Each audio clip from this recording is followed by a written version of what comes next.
Lawyers of organizers of the planned and bad governance protest reject IGP proposal of confined protest. Meanwhile, Lagos court has restricted the protesters to two parks, the Freedom Park and the Peace Park. The federal government is responding to the agitations and the issues raised by the protesters. We'll be telling you some of the commitments of the federal government tonight.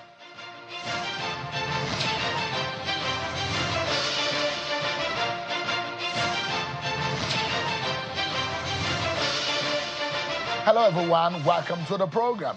This is Politics Today live on Channels Television. I'm Sean Kimaloye in Abuja. Some of the stories are coming in respect of the protests. The response of the lawyers to the IG, they want no restriction to the protest. They want a procession. There was a meeting between the IG, virtual meeting actually, we understand, between the IG and Mr. Falana and Mr. Mwadegburua, both of them right activists and lawyers, senior advocates of them, senior advocates of Nigeria, both of them are. And they spoke with the IG, stating that they want a procession and they do not want to be restricted.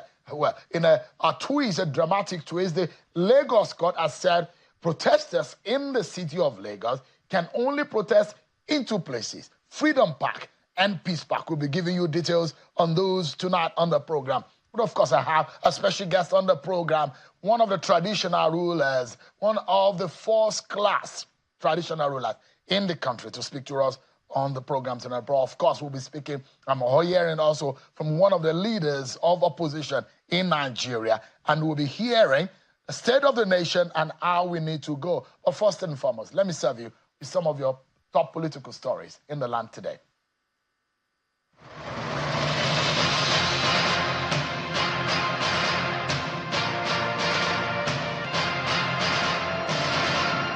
Ahead of the governorship elections in Edo and Ondo State, the chairman of the Independent National Electoral Commission, Professor Mahmoud Yakubu, is asking election observers to comply with the electoral laws, as the commission will not hesitate to revoke the accreditation of those found wanting. The INEC chairman gave the warning at a meeting with members of the civil society organizations at the INEC headquarters in Abuja. The electoral umpire also promises to publish the new voter register for Edo and Ondo states following the conclusion of the continuous voter register exercise in the two states.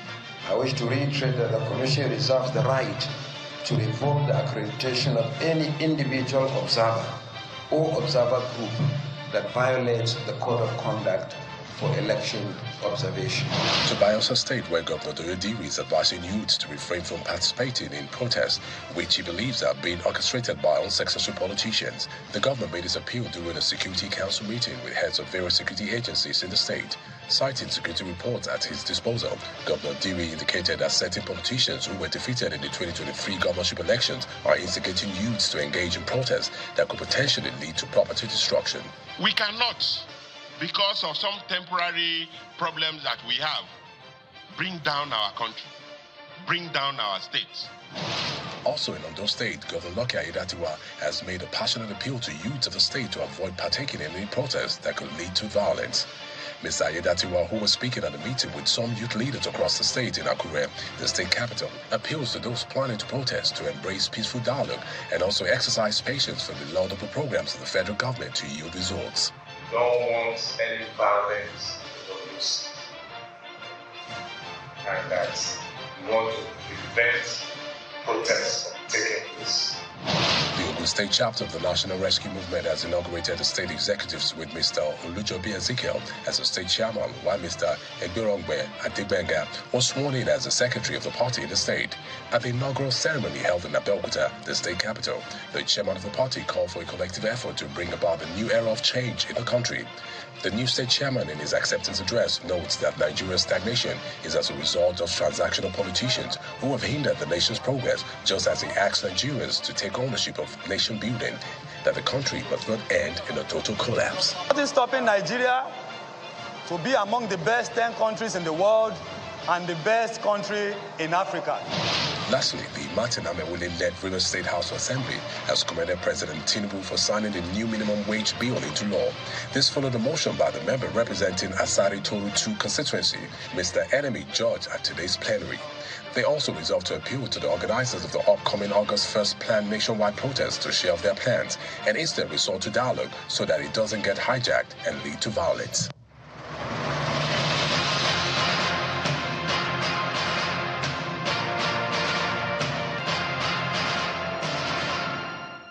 Thank you so much, everyone. Let's get right into it. Some of the stories that we are breaking for you right here on China's television, we'll be bringing to you right now.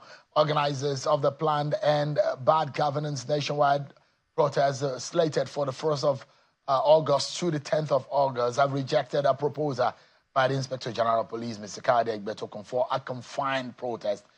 There was a meeting today by the IG with the organizers, lawyers.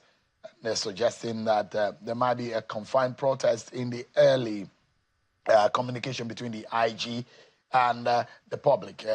Now, they are saying that they do not want a confined protest as they might be going on a street rally. However, Mr. Molu Adegborowa, senior advocate of Nigeria, lawyer for the Take It Back movement, one of the groups organizing the nationwide protest, rejected the proposal of the IG. The human rights lawyer, Mr. Femi Falana, representative of the Nigerian Bar Association, and other lawyers, civil society organization, as well as some arrowheads of the planned protest, attended the meeting virtually.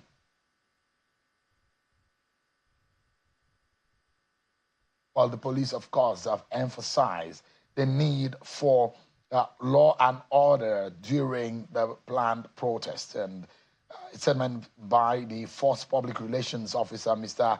Olumuyiwa Adejobi, says, during the meeting, the IG emphasized that the importance of maintaining public order and safety during the planned protest. The IGP equally acknowledged the group's right to express their concerns through peaceful protest and reiterated the police force duty to facilitate such rights within the bounds of the law.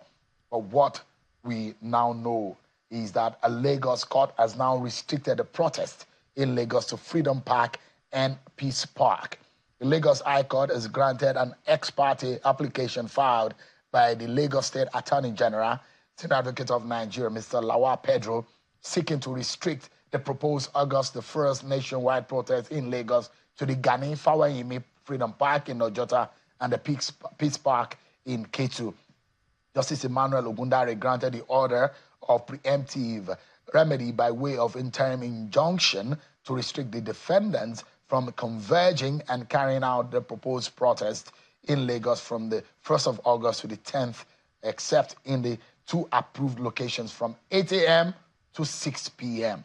Listed in the applications as defendants are Adama Okpabi and Tosin Asolba for Active Citizens Group, Comrade Juwonsan Yaolu and Hassan Soweto for Take It Back Movement, Persons Unknown, and Commissioner of Police in Lagos State. While moving his application before the court, the Attorney General argued that as a chief law officer of the state and having been privy to notices by different interests who are for and against the nationwide protest, there is the need to protect the critical infrastructures of the state and prevent an irreparable loss of lives and property as witnessed during the End SARS protest in 2020. Mr. Pedro also maintained that the police in the state do not have sufficient manpower to provide security support for the protesters who plan to protest in all the local government councils and public highways and other areas of public access in the state.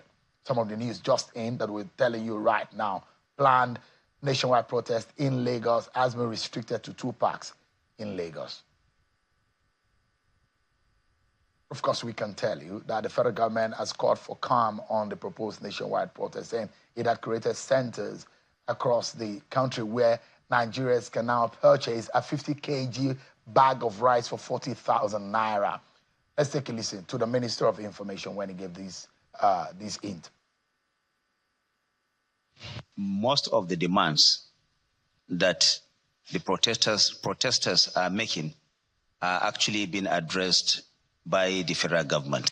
The president is already protesting on their behalf by doing those things that they want government to do.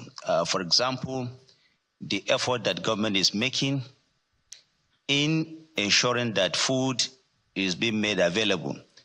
There is also rice that is being sold at about 50% of its cost.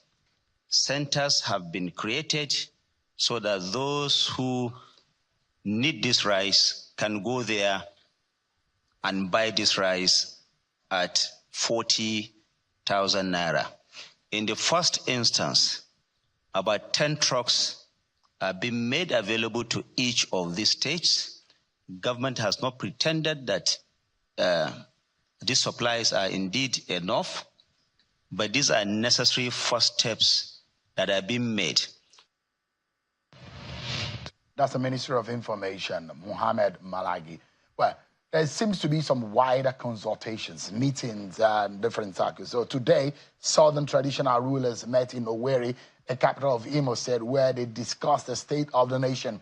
The governor of the state, Senator Hope Uzodinma, hosted the gathering, while the secretary to the government of the federation represented President Bola Tinubu. Take a listen to some of the sound bites coming from the governor and the SGF. By virtue of your positions, you are the first port of call in the adjudication of matters within your domains. Thus, you are the link between your community and government.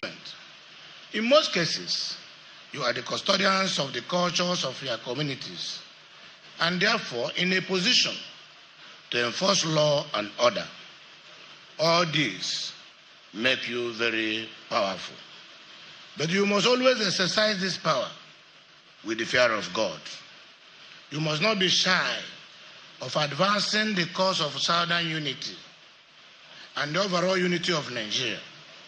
You should serve as a bridge between the government and the people to ensure peaceful coexistence of our different peoples at all times. I urge you to speak with one voice and dignity as royal fathers. Why protest? To destroy, to kill, to maim. We don't want to place during SARS, the casualties. Is that what we want when we are trying to pick up now? Protests. And those who are organizing protests, 99% are not in the country.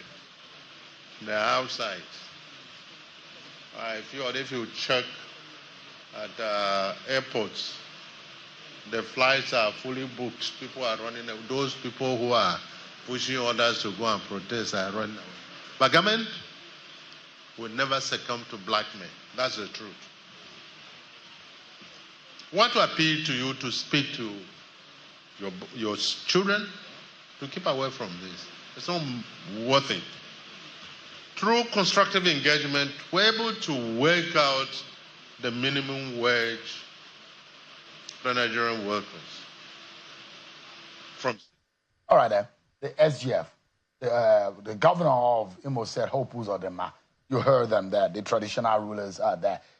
Let's speak now to one of the co-chair of the Southern Traditional Rulers Council. Is the traditional ruler of Ile-Ife, His Imperial Majesty Oba Enitan Ogunwusi, the Ojaja II, the Oni of Ife, joins us live from Owerri, the Imo State capital. It's a pleasure hosting you tonight, Your Royal Majesty. Thank you very much. Thank you so much indeed. Let's get to it. It's a very critical period in the nation as of today. Give us an understanding as a co-chair of that council. Today, your surgeon to Owerri, what was that for? What was that supposed to achieve? Well, so far so good. We have been trying our very best as traditional rulers to close the rank and gap between the people that we are actually in charge in our various communities. We are the closest to our people. It's very imperative for us to know that we are the first point of call. The good, we are the first point of call. The bad, we are the first point of call. And the ugly, we are indeed the first point of call. It's very important for us that it's about time to start bringing governance on behalf of our political leaders to the people. We are not politicians. We have a very long reign. It's designed by forces of nature, and we can't leave the political leaders to actually continue to sensitize our people. It's very important that our advocacy must be stronger, and we must come together as a unified force. What happened today in Owerri has actually not happened in the last over 100 years. The last kind of gathering was during the Southern Protectorate, when amalgamation happened in 1914. And we have never had a wider understanding, a wider acceptability of this kind of what happened today. Today, we've made a very good and formidable history in southern part of the country. We are all coming together only for our people, and we are not after politics. We are political fathers. We are political leaders to all politicians, because they will come and they will go. It's very important that we traditional rulers, we do not lock our palaces. We are much more prone and open to our people. It's about time for us to let the people know which direction governance is going. The newly structured local government reform, it's a very wonderful, welcome development that can benefit each and everybody in the society. What is happening today, right now, we need to let our people know that it is important for us to let them know that political and all our political leaders will come and go, but common assets and public assets shouldn't be destroyed. We will be the one to suffer, because we should come together as a country and not as individuals. People that are clamoring for riots, it's or protest or demonstration, we know it is their civic right. His Imperial Majesty, if I may cut in, apologies please. Let me quickly ask you. You are closer to the people. You represent a force in the traditional realm. But can you tell us, and I'm assuming you're asking people not to go to the street, not to protest, but then what are the agitations of the people? Because the Nigerians would like to know whether the traditional rulers are actually in touch with their people and they know their yearnings. I mean, you met with governors and the SGF who represented the president. Tell Nigerians what the agitations of the people are. What are they crying for? Well, we traditional rulers, we never said that people shouldn't go to the streets to demonstrate. I want you to get this out, Shion. It is their rights. Even our political leaders confirmed that they can go. We met Mr. President, myself and Sultan, we are the co-chair of National Traditional Rulers Council. We met Mr. President like 4 or 5 days ago, and we had a very good meeting. The agitation is real. We know that we have a lot of suffering in the country, and it is not only Nigeria. We have global inflation. It is everywhere, not only Nigeria. If it is only Nigeria, yes, we can now get more worried. But what we traditional rulers are after is, do not let us destroy our country ourselves. This is a global phenomenon. We should be very sensitive about it. we should be very mindful that we should love our country more than anything. We should focus on patriotism, true patriotism. And also, we that are the owners of the country and all the people of Nigeria, I'll give a good example. We are also the problem. I did something in my community in Ife. We have a lot of middlemen and associations. I went out and I broke the ranks of all of them. You will not believe that prices in the market crashed more than 30% within a day. And we were able to sustain that over the course of about a month within the community. If we continue with such advocacy, we will realize everything, they put it in government's problem. Oh, it's government that is causing problem for price hike. We people are even the problem of ourselves. All the people that are agitating for demonstration and protest, where are their own children? Are they in public school? We are all culprits. Maybe when the problem starts, they will look for how to run away from this country. We do not have anywhere we're running to. We are traditional rulers. We must ensure that public assets not destroyed.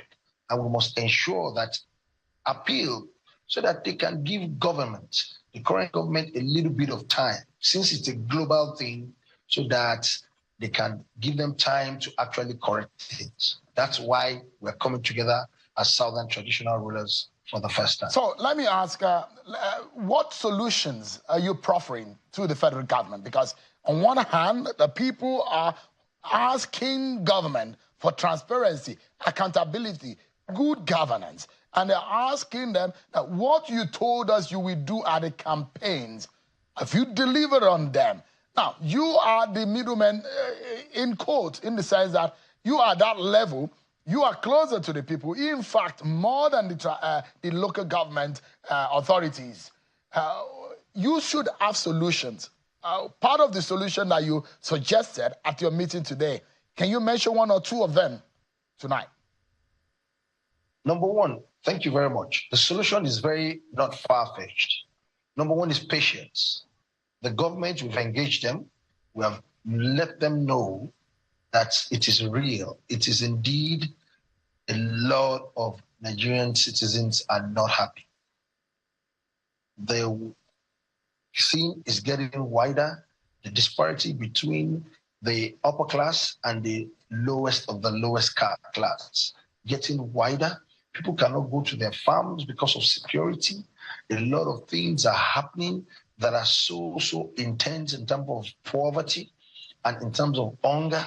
We can see it's very clear, but let us focus on solution. Number one, when we told government, they told us to appeal to our people for a little bit of patience. They will come up with a lot of incentives that will continue to bring it down. Now, the solution, they told us, look at local government reform. The local governments now have autonomy for 3 tiers of government. They will have local government chairman that will have their own budget and budgetary allocation. They will spend the money very close to the community. It hasn't been implemented. That's one of the very, very major moves that has been done. Government is saying we should wait and let us be patient for it to happen. We believe also that palliatives will not really solve the problem. It's not going to solve the problem at all, because the palliatives, we know how people will share it amongst themselves and it will get to the right people. What is critical now is to do proper engagement with the masses. It's very important, because what they are clamoring for is what are they going to eat. And also, we have actually made our platform open to the government. They are not using the traditional institution enough to get to the people. It is the government arms that they are using, and they've been using this for the last 60 years. Let them use the platform of traditional institutions to get to the people and see whether it's going to fail. This time around, they've agreed that they will work with us, and that's the reason why we are also re-energized to actually support the local government reforms. Yeah. And make sure that a lot of people are going to benefit from it. I was going to ask that, though. His Imperial Majesty, I'm worried. I did not see the Awujale of Ijebu land there. I did not see the Oba of Benin. These are also very, very paramount rulers in the southern Nigeria. Won't be wondering what exactly went wrong, why maybe there were representatives for them. But I was also going to ask you the nexus between the traditional institution, the government, and the people. Because there are those who are complaining that some of these palliatives, some of these things, grains and all what have you, that are supposed to be dispatched to the people, people are not getting them, whether or not they are going to use the traditional institution. But His Imperial Majesty, can you tell us, you are not only a traditional ruler in Yoruba land, you are not only a monarch of Ile-Ife, you are also the spiritual head of the Yoruba race. Because the problem of Nigeria needs some spiritual approach, do you think? Thank you, Sean. Well, let me first of all, you've asked me two questions now. The first one is, Awujale, we know him, we pray for him to live long. He's very old, we cannot stress him, but Awujale ably represented on behalf of all the Ogun State traditional institutions. We have their current chairman, Olu Ovilaro, was with us. And we have like 4 other monarchs from Ogun State. You mentioned about Benin. Oba Benin too was ably represented, sent the representative of Oba Benin. So all of us, we are all in it. It's a problem that we need to face. Nobody can actually absorb himself from this. There is a lot of challenges in the country, and we need to come out. Yes, we are carrying this crown, and we are carrying this regal and all the royalty. We need to actually use that to impact our people. It's very, very important. So for that, we have close to 98% representation and physical presence of all the relevant monarchs across, not only in Southwest, the whole of southern Nigeria, as in South, we have very, very well represented. Even in Southeast, we are like about 98%. So it was a success. We had a very good success on that angle. Then on palliatives, it has not worked, and it's not going to work, because we know that when you go through a particular route, some will store it for political aggrandizement. They will want to take a lot of pictures and make a lot of fanfare about it, not knowing that the people that need this thing, some of them are even dying. But where is a platform that you don't even have an adequate security? How do they relate with traditional institutions? When they are going for campaign, they get to all our palaces and they talk to us. So when they are now distributing palliatives, why can't they drop it in our palaces? The same way they know that we have convergent points. They've never done it before. When they want to get to people, they know that we are so accountable. We always hold palace courts. People prefer to come to the palaces, and it is all over Nigeria. God has given us that gift in this country. And that leads to your third question, spirituality. Heaven helps those who help themselves. Are we going to continue to say we will be attacking Nigerian issue with spiritual issues? Let us help. We are even the problem of our country. A lot of people are hoarding it. They give you palliatives, they will go and sell it in the open market to make supernormal profit, 1,000% profit. They want to just be, what are they going to own this world? Some people are suffering. They have not had time to eat. You have so much mansion in the midst of people that have poverty all over you. How well have you taken care of your maid, your drivers, people that are cleaning your shoe? How well have you gotten concerned about how their children are faring? These are the problems of our nation. Any little thing, you run out of the country. And yet you make all the money, you make all your fortune from this country. Now we are appealing to everybody that, look, don't let us destroy public assets. It happened during NSAS. All the organizers, yes, you have rights to do it. All right. But it's very important.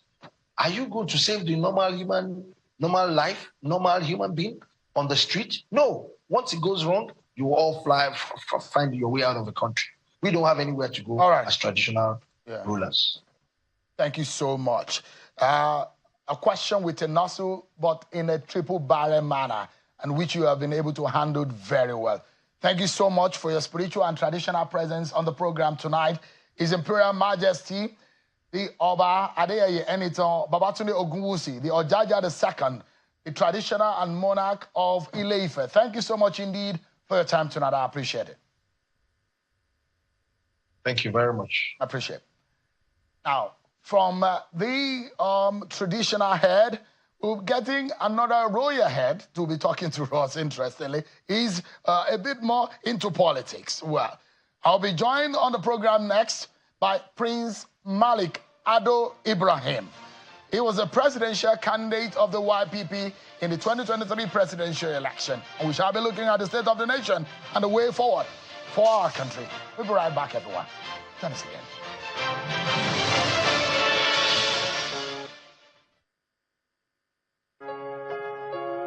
It is new, it is unique and of international standard. Maduka University. Maduka University, a modern university of international standard with modern facilities for learning, committed to training entrepreneurs across different fields of human endeavor, offers admission to students in different courses such as law, accounting, medical lab science, cybersecurity, mechatronics, mass communication, nursing, pharmacy, ICT, computer engineering, civil engineering, JUBE program, and a lot more. Maduka University is located in an environment of serenity, safety, and security at Ekwebe Nsukka, Enugu State. For more inquiry, visit our website, madukauniversity.edu.ng, or call 0805-509-1802 or 0915-789-3107. Maduka University, the place for the transformation you seek.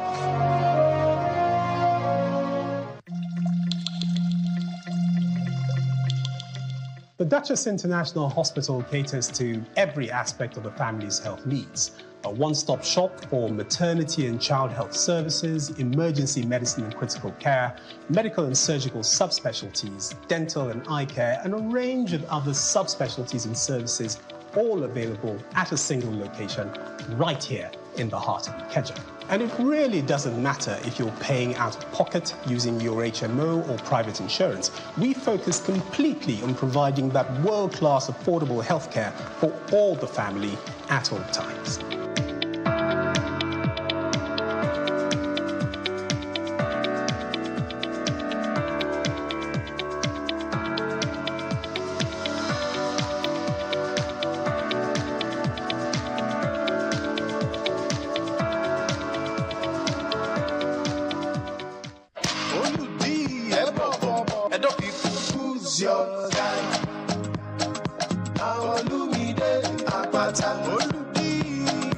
Sweet day like beans and rice. And those people, I will never leave your side. I will never ever. I dedicate my time forever. Time to you, my people. Even if the road be rough, I know mine. 'Cause together we shall stand. Make we all come out on election day and vote Olumide Osaigbovo Akpata, Una guy, as governor of Edo State. He ready to change our story and bring better life for we and our Pikin them. Vote Labour Party, the party for Papa, Mama, and Pikin. Make we vote well, oh. Oludi, confirm. Now you be our guy. Labour Party, forward ever. Olumide Akpata.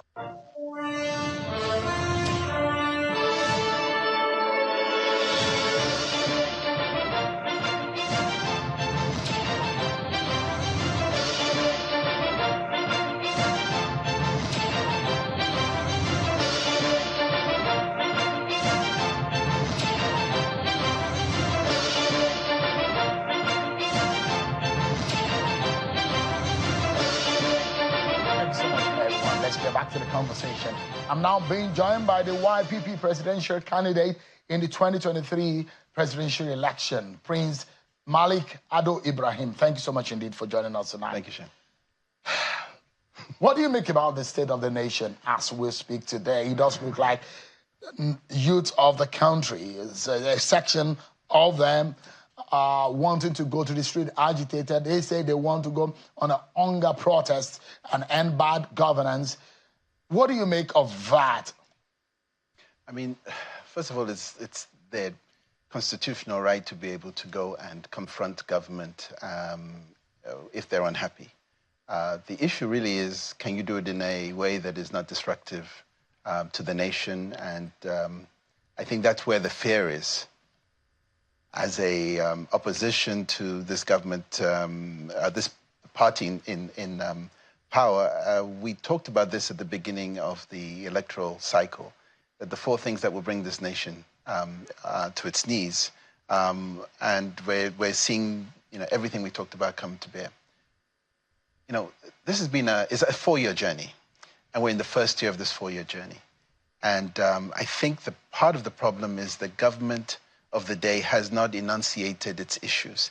It hasn't said, I've inherited 8 or 12 years of problems, and I'm going to try and turn this thing around.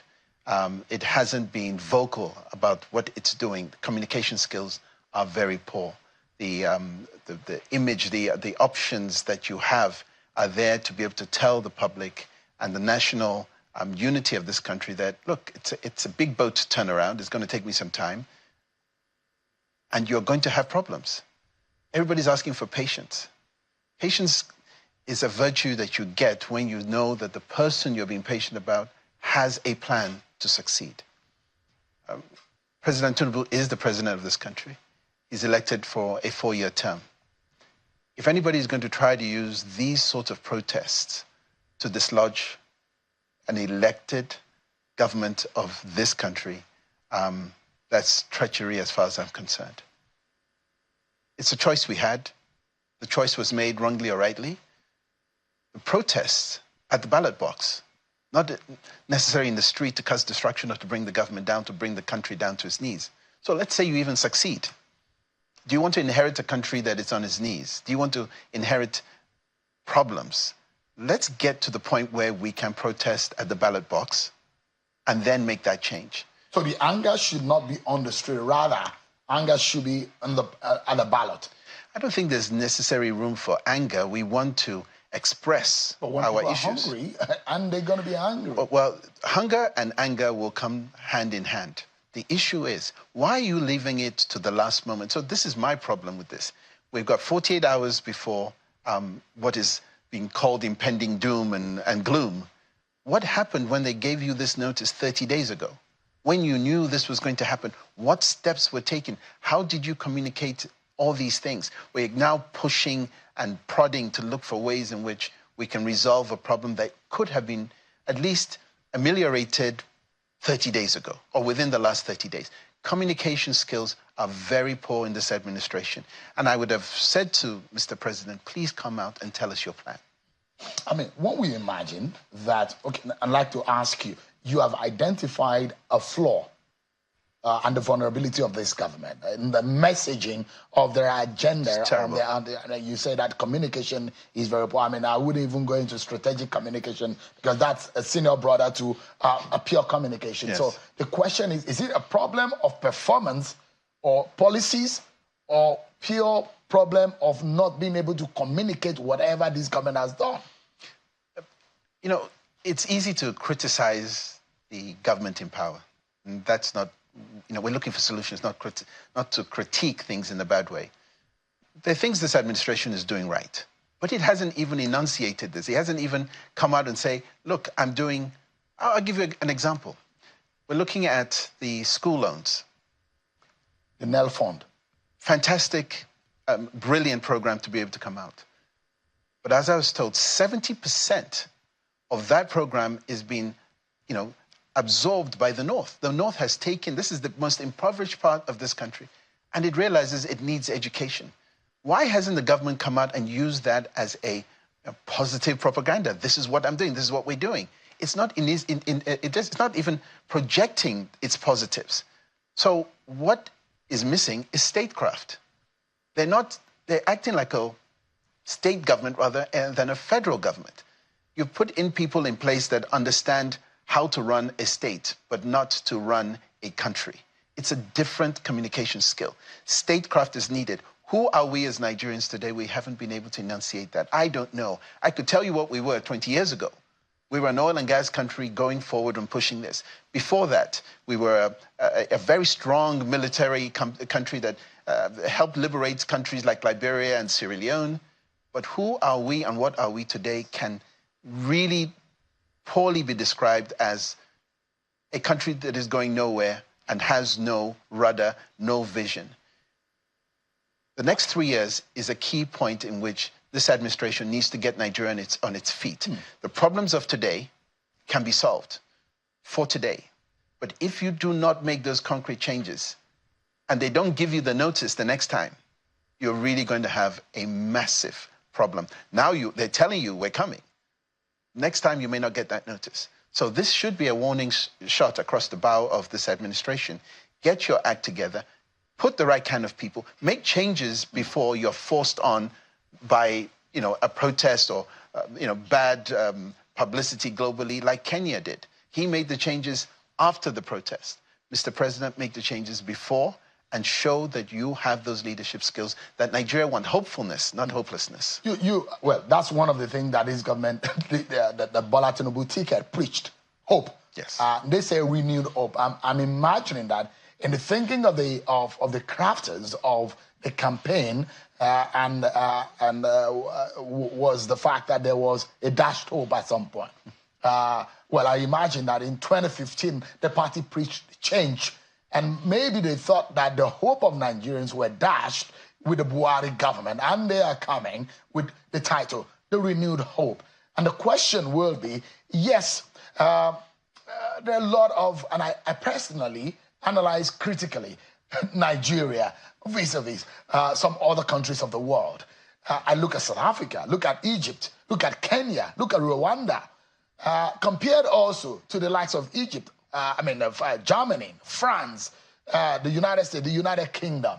You look at what makes a country, what makes a people, the systems where people can rely on that fortifies the middle class is no longer there in the country. No matter who becomes the president of Nigeria, yes, as of 2023, will face a similar problem that Bola Tinubu is facing. Absolutely. And we need to start thinking and start telling ourselves the truth.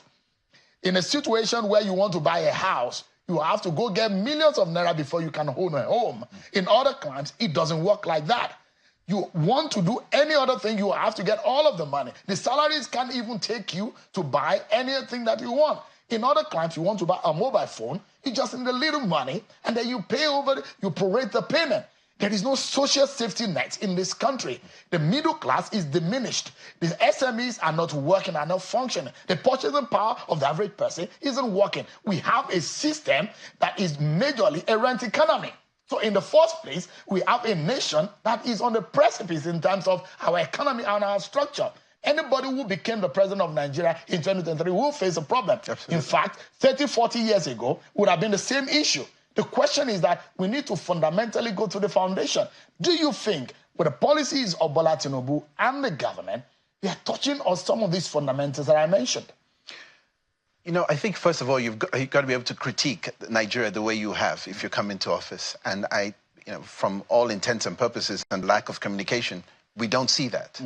When you don't see that, you're left to imagine what they could be going through. Look, we failed on some very critical points that make the foundation of this country solid. How can you grow industry when you have no electricity? I'll go back to this. The man has failed in that job. Put a technocrat there. This is fundamental. Thank God that I can even gladly say we don't have a security issue in this country. It has diminished tremendously, and kudos to the NSA and the military and for what they've done. It's not finished, but it's improved. You can palpably see that, you can feel it. So he has done some things right. The economy is failing, but it doesn't mean that it has failed. We're trying things, but enunciate, bring the country along, be populist. It doesn't take much. Nigerians like to feel as if they're engaged in something. And when you leave them to imagine, they imagine the worst. If you were President Tinubu, Prince, what would you do perhaps on a day as this? It's just about 48 hours to the day that you gloom and doom. Yes. What would you do personally if you were president? First of all, if I was given that warning 30 days ago, lots will have changed. Engaging Nigerians is what is the simple thing to do. I would have come out, I would have addressed the nation personally, and if I couldn't, I would have got people who keep that narrative and can enunciate and project what I want. But the president, a healthy, sane, confident president, will come out and say, this is where we are. I've inherited this mess. This is what I put in place. By October, this will happen. By December, this will happen.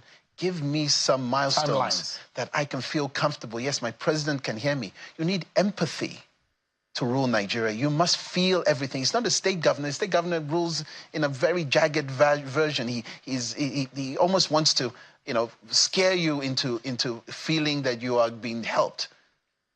A Nigerian president, 220-odd million people, the capital of black on the continent, has to have empathy, has to engage. Look, Africa is needing leadership today, and Nigeria should be that country giving that leadership. The Mandela era is gone. We don't have somebody on the continent that is leading. I was praying that my President Bola Ahmed Tinubu, would have been that person. But you must lead at home first. So our foreign policy is in the toilet. As far as I'm concerned, we are not the giants of Africa anymore. We don't dictate. We created ECOWAS, and 3 countries have left under this administration, where the president is the president of ECOWAS. Where is the brilliant Bola Tinubu of 1999 Lagos? Because that is a question. The campaign said the magic Bola Tinubu did in the 8 years, 1999 to 2023, 2003, 2007, 2003 to 2007, brought Lagos on the global map. Yes. Made Lagos the 3rd, 4th largest economy on the continent. Yes. And a lot of people thought that, well, we will have the same serve of that Tinubu that you had in Lagos. This may be years ago. But there are those who will say it's still the same Bola Tinubu, who was a treasurer of perhaps one of the biggest petroleum and oil and gas industry in the world. The question, where is that Bola Tinubu? Is it a problem of the handlers of this president? Or what exactly do you think is the gap?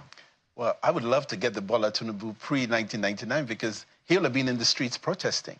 This was the man who engineered protest. He would have been in the streets with the Nigerian youth on Thursday, not to cause mayhem and gloom, but to protest and get functional things happening. That is the man that we knew before 1999. Look, I'm 60 years old. I'm looking at this country that's 64 years old, and I've seen things at a young age that I can engage with. I've traveled, I've seen, I've lived in other countries. Look, we are almost there. We don't have a visionary leadership. If it's visionary, it's keeping it to itself. But a visionary leadership presents and projects and gets people on the bandwagon. We're missing that. And I wish my president would get back to that 1999 governor of Lagos State that was energetic enough to push. And if you don't have that energy, you are the president of the Federal Republic of Nigeria. You can onboard the right kind of people. Look, we need technocrats now. Political favors have gone. You've done the first year, Mr. President. Get the technocrats in the places that they need to be. The economy needs to be fixed. If the economy is not being fixed by the right person, get people to help him. Power needs to be fixed. Thank God security is being fixed. Infrastructure. I mean, you have to look around Abuja and just say to the Minister of the Federal Capital Territory, well done. Visibly engaging and seeing things happen. That's what's missing. But if you cannot visibly see change, give me hope. And the other thing that I'm really upset about is that the narrative is not with the government, it's with others. And when you have that void where you're not speaking about what you're going to do, what your hopes are, then other people take and they subverge that.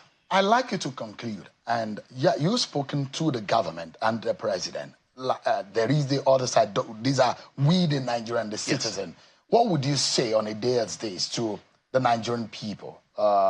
Lagos court had restricted the protests to 2 parks, but they have not restricted the agitations on the minds of people. In 30 seconds, how would you conclude this conversation, especially to the Nigerian people? Look, the love I have from this country makes me believe we must protest. We must protest, but we must do it in a way that is respectful, that is not endangering lives of others. But we must get the message, we must get that message to those that say it is their turn to run this country. More importantly, it's so gratifying to see that we've gone back to structures where we say traditional rulers should come in and engage at that level. I am the son of a traditional ruler that suffered where a state governor is pulling you here and there and in the press and bloody fooling you. And you're seeing it in Kanu. But now when you need them, you're now trying to gather them together to push. Now, if you want those traditional structures to be survivable, give them that power, remove them from where they can be disengaged and get them talking to the people and have value. Prince Malik Ado Ibrahim, the presidential candidate of the YPP in the 2023 presidential election. It's always a pleasure having you talk to us. Thank you, it's a pleasure. Thank you so much indeed for your time tonight. Thank you. Yes, we're not yet done because I have my take tonight. Very unusual that I speak in this manner during the week, but I have one or two for everyone tonight. And just take a minute to hear me out. In the grand tapestry of our nation's history, the Nigerian youth stand as a vibrant thread weaving through the fabric of change, resilience, and hope as some Nigerians prepare to embark on the nationwide protest tagged End Bad Governance. Let us remember that our voices are not just echoes in the wind, but a resonant call for accountability, transparency, and progress. The government must understand that the time for complacency has passed, and the youth of Nigeria are no longer willing to accept the status quo. We are the architects of our collective future, and we demand a seat at the table of decision-making. And I dare say to you, every young person out there, you are the winner. The Nigerian people are the winner. For a moment, you got the attention of the government. The leaders of this country are listening, and they're taking action. As you march forward in peaceful procession, let us hold high the torch of unity and purpose, for it is through our steadfast resolve that we can truly effect lasting change. The recent consultations and considerations by the government are a testament to the power of our collective voice. But we must not falter in our commitment to non-violence. History has shown us that the devastating consequences of letting anger escalate into chaos, as witnessed in neighboring countries like Kenya. We must learn from these lessons and ensure that our protest remains a beacon of hope and progress for our beloved Nigeria. Let this moment be a turning point in our nation's narrative where the government is held accountable and the people are actively engaged in shaping policy that reflect our collective aspiration. It is incumbent upon both parties to bridge the gap of mistrust and work together towards a brighter future for generations to come. Let us stand united in our diversity, resolute in our demands, and unwavering in our commitment to building a Nigeria we can all be proud of. The time for change is now, and together we can pave the way for a better tomorrow. I love this great nation called Nigeria. And that's how we end the show tonight. Thank you so much, everyone, for watching. I'll see you tomorrow, God willing. God bless Nigeria.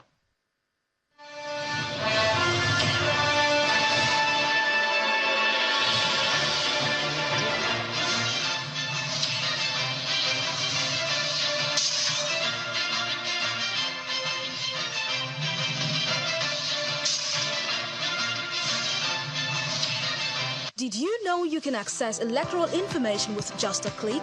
Introducing Nigeria Elections, an inclusive artificial intelligence platform that guides citizens on Nigeria's electoral and civic landscape.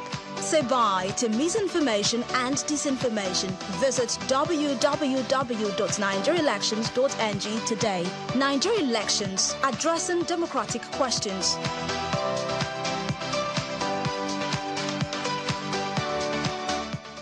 The Nigeria Police Force acknowledges the citizens' alienable right to peaceful protest. We acknowledge the constitutional right of Nigerian citizens to peaceful assembly and protest. The IGP, as well as the officers and men of the Nigeria Police Force, are also Nigerians. So, we are all in it together. Fellow compatriots, at moments like this, we look before we leap, because Nigeria as a peculiar country has We have our own history of violent protests in Nigeria. And I don't believe we have to look to other countries to note the dangers of unchecked demonstrations. From experience, Violent protests of such magnitude always lead to violent crimes, because violent crimes will take over immediately after that violent protest. Insecurity is going to take over. We're already battling with so much insecurity. Practically, all violent protests in Nigeria were proposed as peaceful. They include the 1965 Western Region protests that led to the first military coup of 1966. About 700 lives were allegedly lost and several properties were destroyed. Unforgettable was the effects of the Anti-Structural Adjustment Program SAP protests of 1989 that crippled the entire nation from 24th May to June 1989. The protest, which students of the University of Benin began peacefully, later got hijacked and it became violent. Lives were lost, properties destroyed, and 809 prisoners were freed from Benin prison. Also fresh in our memories is the June 12, 1993 protest and its heavy casualties. Then came the harsh EndSARS protests that led to the destruction of several police stations, several public facilities, financial institutions, and royal palaces. Many owners of private businesses looted and burnt are yet to recover from it. Police stations were attacked and personnel killed. This is the experience that some people also want to happen. People have forgotten that those police stations that were burnt, the rifles, the guns in the armories of those police stations were also looted. And where are those arms now? We were able to recover some, but a lot of them got into the hands of criminals, making the criminals stronger. Who are they going to use those arms on? Innocent citizens of Nigeria. Nigeria does not deserve a repeat of any incident that will put the life of anyone on the line, because the life of every Nigerian matters. There are people that, if they don't work in a day, there is no food for them that day. You want to come and occupy the whole place and say no, nobody should go to work. No. Those people who will not have food on their table, if they don't work in a day, what will happen to them? While the Nigeria Police Force respects your right to peaceful protests, intelligence report confirms that it will be hijacked by hoodlums. It will then become violent, and there will be breakdown of law and order. Your clerics and traditional rulers cannot all be wrong when they told you that the timing is wrong. This protest poses security risk. It will endanger the lives of Nigerians and destroy businesses. Any protest at this time is ill-timed. This is not the best time to say you want to stage a protest. Whether